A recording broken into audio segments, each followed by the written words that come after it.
This is Distant Replay, the podcast that goes back in time to relive all the greatest events that we witnessed in sports. From upsets, to championships, to cultural moments, we discuss it all. Coming up on today's episode. With the first choice in the 2004 NFL Draft, the San Diego Chargers select Eli Manning, quarterback, Mississippi. See now, he's getting booed all over the country. Well, that's what's happened with this scenario here, and that's why Archie hates it, because what's happened is that now Eli is a villain.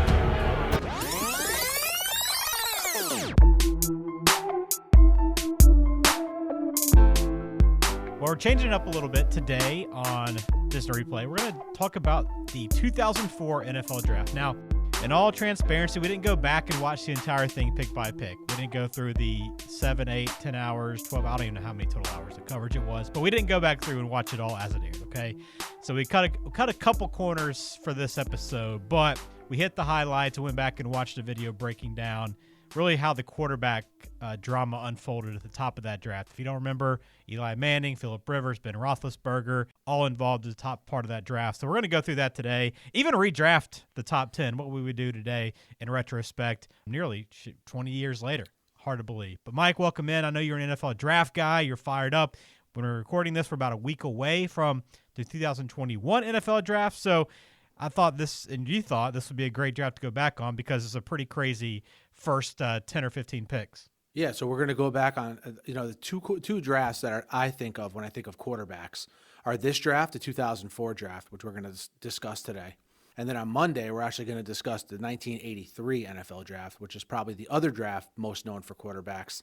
I think it's fitting because headlining the draft next week is expected to be quarterbacks all over the first round. So excited to get into this draft, though, 2004, because obviously I think we all know what went down, but I think some of the details I had at least forgotten or was a little fuzzy on before we went back and watched that documentary segment.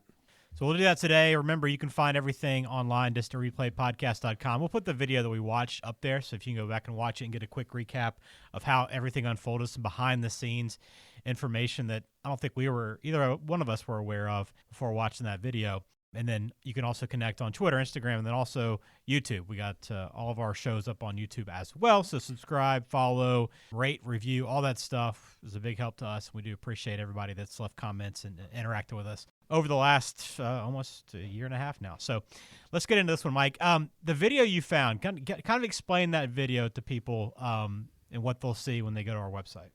Yeah, it's an NFL film segment that basically is a behind-the-scenes look at how the top three quarterbacks, Eli Manning, Philip Rivers, Ben Roethlisberger, the lead up to the draft, what was expected going into the draft in terms of who was going to be drafting these guys, the whole Eli Manning drama and how that played out with him not wanting to go to San Diego, and just how everything unfolded there with the quarterbacks. So while, like Ben said, while that documentary pretty much cuts off like when Roethlisberger was drafted, we're going to take a look at probably a lot of the first round and then redraft our top 10 at the end because there's some diamonds in the rough that got drafted later in this draft as well. But that's, as a whole, what this video is about. Yeah, so the top part of that draft, what do you remember about that? Because, when I go back and think about it, obviously the thing that really stands out is just Eli Manning not wanting to play at San Diego. I remember how the trade, that he got traded, but I don't remember anything really about how Roethlisberger thought he was slotted in there at 4, and then Rivers all of a sudden got drafted, and how it was a big shock to everyone. I forgot how that unfolded. You knew going into the draft, just being in New York, that the Giants preferred Manning and that their second most preferred quarterback was Roethlisberger. So watching this, you kind of knew that I thought, because I learned a lot from this little documentary segment we watched. I thought, watching it live, I remember when they picked Rivers, they must have a trade worked out. Right, already. Right. What you learn in this documentary is not how it went down. They picked Rivers. A.J. Smith, the Chargers GM, was like, take Rivers, and then we'll talk about a trade. Yeah. So theoretically, A.J. Smith could have just said, no, you know what, we're going to keep Eli Manning and hope he comes and plays. And then the Giants would have been stuck with their less preferred out of the two, Rivers over Roethlisberger. Yeah, it's pretty wild. So, you look at it, and a lot of this featured clips from Eli being asked questions about this leading up to the draft with his dad next to him, Archie. And, you watch it now and you look at it, it's kind of tough to watch. Now, Eli's obviously had a really good career, and I think he's kind of handled himself really well in the media throughout. But when you go back and watch this, you could have easily thought that, man, his career might go off the rails because it seemed like his dad had a ton of influence. Although, all the questions were, whose decision is this? And Eli, would say, it's mine. This is what I want to do. This is, what I prefer. But you could just sense with the way Archie's kind of standing there over him a little bit and how he answers some of the questions that this is pretty much Archie's doing. All right. Yeah. I mean, look, I didn't think I would come into this thinking this, but Eli Manning and Archie Manning have both rehabbed their images tenfold since this happened. I mean, I don't know if I kind of like got brought back to that time period where Eli would refer everything to his dad. Archie would basically say, we're not going to tell you why we don't want to go to San Diego. We just don't want to go. Yeah. And they were very sort of standoffish and off-puttish, kind of like the same way, like we're going to discuss next week, sort of like the Elways were with the Baltimore Colts, right? Right. And the ironic thing now is, of course, Ernie Accorsi, the GM of the Colts during the whole Elway fiasco in 1983, is now in the reverse position as GM of the New York Giants. So some similarities there as well. And I remember thinking, like, I'm being shocked, number one, who wouldn't want to play in San Diego? Yeah, right. Right. And then number two, like, wow, why can't Eli Manning talk for himself? Because, right now, all we know of the Manning family is Peyton. Mm-hmm. And he was sort of so out front and so, I don't want to say outspoken, but very assertive and sure of himself. And it kind of made Eli look a little bit immature. I mean, as his career would go on, like you said, that not being overly emotional would be like his best trait.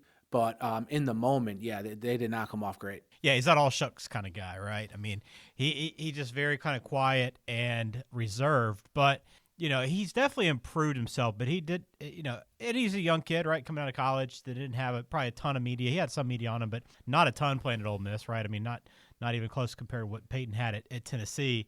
And I think a lot of it, though, you said they rehabbed their image, and I think they have. I think a lot of that, too, is probably Peyton. I mean, I think Peyton's been a big part of the Manning family, number one. I mean, obviously Archie, is a great one. But I think what Peyton's been able to do from a business perspective and entertainment perspective, that he's kind of elevated that entire family, I think. Yeah, look, make no mistake about it. Since when did Peyton Manning come in the league? 97, 98? Yeah. Since 97, 98, the NFL has had the fortune of having the Mannings involved with the league and Tom Brady. Okay? Now, it looks like if Tom Brady ever retires, maybe Patrick Mahomes will pick up that mantle. But those two, the Mannings and Tom Brady, have been carrying the league for 20-plus years now. And Eli was a part of that. Eli was definitely a big part of that. I think Archie became a big part of it. So, yeah, I mean, the Manning, they're the first family of football, Mm-hmm. There's no other way to put it. And great nickname for A.J. Smith, the Chargers general manager. Do you know what his nickname is? The Lord of No Rings. That's A.J. brutal. Smith, the only decision maker not in this documentary, by the way. That's brutal. That's brutal. He wasn't in this documentary. Dean Spanos was. Right. But A.J. Smith was not. Yeah. So let's kind of talk about how it kind of unfolded, because we get that pretty good. And there's some good behind-the-scenes footage of them kind of going around New York before the draft.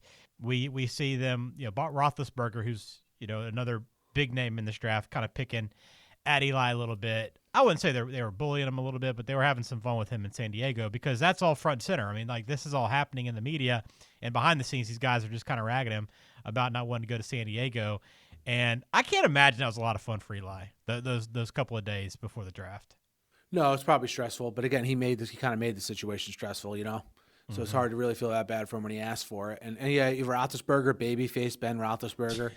You could tell Roethlisberger throughout this whole thing really wanted to go to the Giants. Dude, he wanted so bad. And I think he thought he was going to go to the Giants because, again, everyone's in the dark here on what's going on when they pick Rivers. Like, it's to the point where they think at number 4 that Roethlisberger is going to get picked. But it was, those behind the scenes were good. It was like Roethlisberger, D'Angelo Hall, Robert Gallery, a lot of the top picks there. Rivers noticeably absent in those clips because they show him later. He's at home watching the draft with his family, so he is not there in person. but he is in this little documentary clip and provides some good insight as well. And I didn't realize, did you realize he rocketed it up the draft boards late? I didn't realize that. He was like, he played all 4 years at NC State. He was a proven commodity. Right. It's not like he came out of nowhere. No, I mean, he was good, but yeah, I think the Senior Bowl was a big help to that. His performance there kind of helped him out. Yeah, I mean, I don't remember him being basically not an unknown, but not even in the conversation to be a top 10 quarterback, and then all of a sudden ending up where he did. And I think a lot of that was because of the Chargers kind of having that influence. But I thought it was interesting to see Lee Steinberg, who was the agent for Ben Roethlisberger, who's got a pretty prominent spot in this short documentary. But I thought a couple things. I thought first what he was talking to Ben about was very interesting in the hotel room before the draft, kind of explaining and laying out the scenarios for where Ben would end up and talking about kind of what Eli and his family are trying to accomplish by getting to New York. And I thought that was very interesting, kind of a behind-the-scenes look at it, kind of prepping a player for this moment and kind of what to expect. And he kind of got to hear how this might unfold. Yeah, I mean, he ended up being wrong with how it was going to unfold, but he wasn't wrong in the fact that, Eli really wanted to make his way to New York. You know, he was dead on about that. I just remember thinking that, like, I don't remember this all going down and being a huge surprise when it happened with the way it went down. That's the only thing that kind of I did not remember correctly as I found out in the documentary. I thought it was kind of known, like, all right, Eli doesn't want to go there. The Chargers are going to take him, and the Giants are going to pick Rivers. I thought that for some reason I didn't know that got figured out like in Last 10 minutes. minute. Yeah. I didn't know that, but it was good when Accorsi was saying. So San Diego picked 1. They picked Eli Manning, right? They called his bluff or whatever. Mm-hmm. The Raiders picked Robert Gallery, the offensive tackle from Iowa, who was a huge prospect, by the way. Right. And number 2. Cardinals picked Larry Fitzgerald, number 3, again, huge prospect from Pittsburgh, wide receiver, legend. Then at 4, it was the Giants. Then Accorsi makes a point of not placing the call to A.J. Smith first and waiting for A.J. Smith to call him. And that's when A.J. Smith basically tells him, take Rivers and then we'll talk about a trade. Yeah. And what a leap of faith Accorsi took, because he even says in the documentary, I didn't really know A.J. Smith that well. So I took a leap of faith that he was being honest, because, I could have got but I could have ended up with Phillip Rivers when I would have wanted Roethlisberger if that was my pick. Yeah. Yeah, he went on a limb there. And to kind of close out that thought on Steinberg, because you mentioned he was wrong. And watching his reaction during this draft, I mean, he doesn't come off that well to me. The way he was just like kind of upset and frustrated with how things were playing out, like he had no clue. And isn't that like the agent's job? Like, isn't that like shouldn't he have some sense of what's happening? And I know this was all kind of in the dark behind the scenes, and very few people knew about it.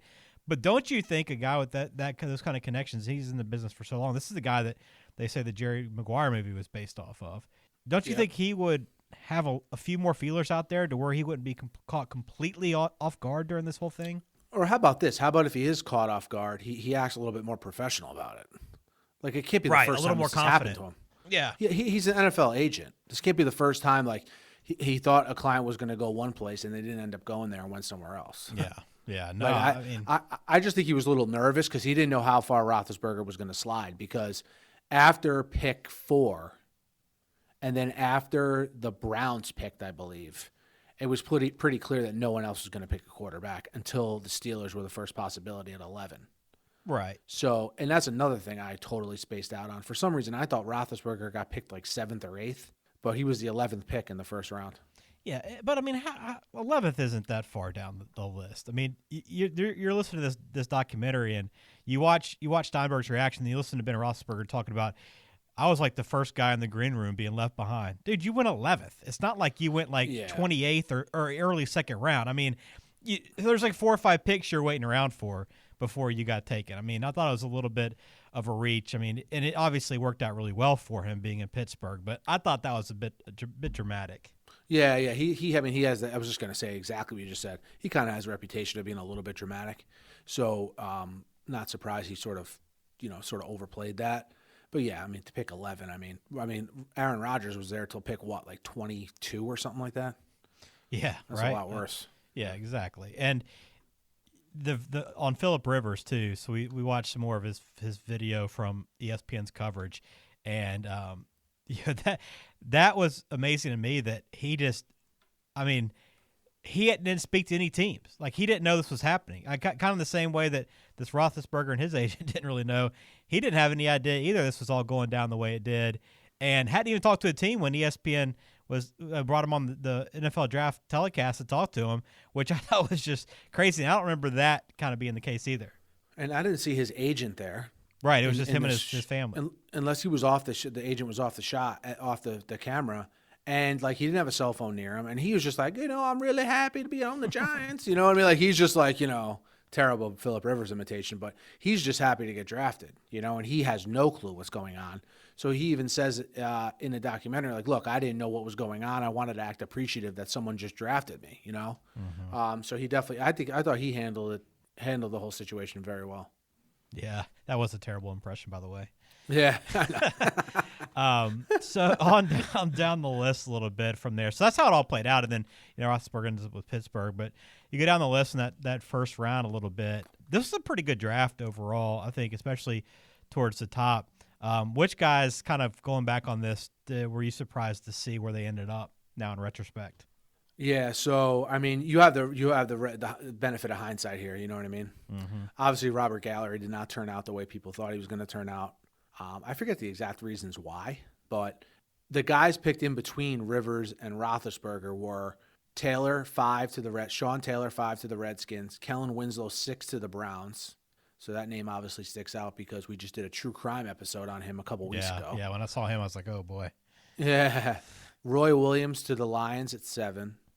D'Angelo Hall to the Falcons at 8, which ended up, I think, being a good pick. Mm-hmm. Reggie Williams to the Jaguars at 9, not so good of a pick. Dante Robinson to the Texans at 10, and then Roethlisberger to the Steelers at 11, and then Jonathan Vilma to the Jets at 12, which Jonathan Vilma ended up being a good player, not great for the Jets. Yeah, that's kind of how it always plays out, right? The Jets changed scheme. So he was kind of a smaller linebacker. Yeah. And the Jets changed to like a 3-4 where you needed middle linebackers to be big. And he was kind of expendable. But he ended up having a really good career. How many people do you think could name the other quarterback taken in the first round of that 2004 draft? I only know because I've been looking over the 2004 draft order for the last 2 days. Yeah. I think if we told them the team, they could get it. But they wouldn't be. If we told them the team that he got drafted to and the school he came from, they'd be able to get it. But other than that, no. School definitely. We told you Bills. Could you narrow it down? Turns out it's J.P. Losman, a first-round pick, 22nd overall, drafted by the Buffalo Bills. That's a pretty wild. And then you have to go down a pretty good ways from there after those first 4 quarterbacks were taken. You got to go all the way down to the 3rd round of the draft, and that's where Matt Schaub was taken by the Falcons. He's still in the league too, right? As a backup, is he still? No, he retired. He just recently retired. Yeah. Okay, yeah, like a year ago. Yeah. I think this offseason he retired. He had a great career as a backup. I mean, he earned a lot. He earned a pretty nice paycheck. For the 90th pick in the draft. Look, he had a good career. He's the butt of a lot of jokes online because he threw a lot of pick sixes in his career. But look, he had for a 90th pick overall. I think he had a pretty good career. Made a lot of money. Craig Krenzel was also in that draft at quarterback. Beyond those top 3, the quarterbacks weren't great overall. It was a crazy top part of that draft, but everybody else was kind of forgettable. Yeah. You want to go through our top 10 redraft now here? Yeah, let's do it. I'll let you start off since it's your idea. Alrighty. May not love him as a person, but I think he's the best player in this draft. I will take Ben Roethlisberger. Wow, you would take Roethlisberger first overall, huh? I would. Again, this is not the moral draft. It's not. We're redrafting football players here. Yeah, I mean, looking through this again, I'd probably take Larry Fitzgerald second overall. You would start an NFL team with a wide receiver. The Raiders, man, they could use him. They were drafted second. They'd much rather have him over Robert Gallery right now. I'll tell you that. That's true. All righty. So I can't take another quarterback, can I? Is that how we're doing it? Are we building a team, or are we just taking the best player? we're going draft just as like these teams would. So you're picking for the Cardinals. Okay, I'm picking for the Cardinals. I will take Phillip Rivers. God, you love it. You love a Sunday afternoon, 5:00, fourth quarter, down by a score, Phillip Rivers. Yeah, we're just taking what happened in San Diego and moving it in the same time zone a little bit south and to the east. That's amazing. You can't draft Phillip Rivers outside of the Western time zone because then like the last 15 years of football watching would have been miserable. Now I'm going to go next. I'm going to stick with Sean Taylor. I know his career was cut short.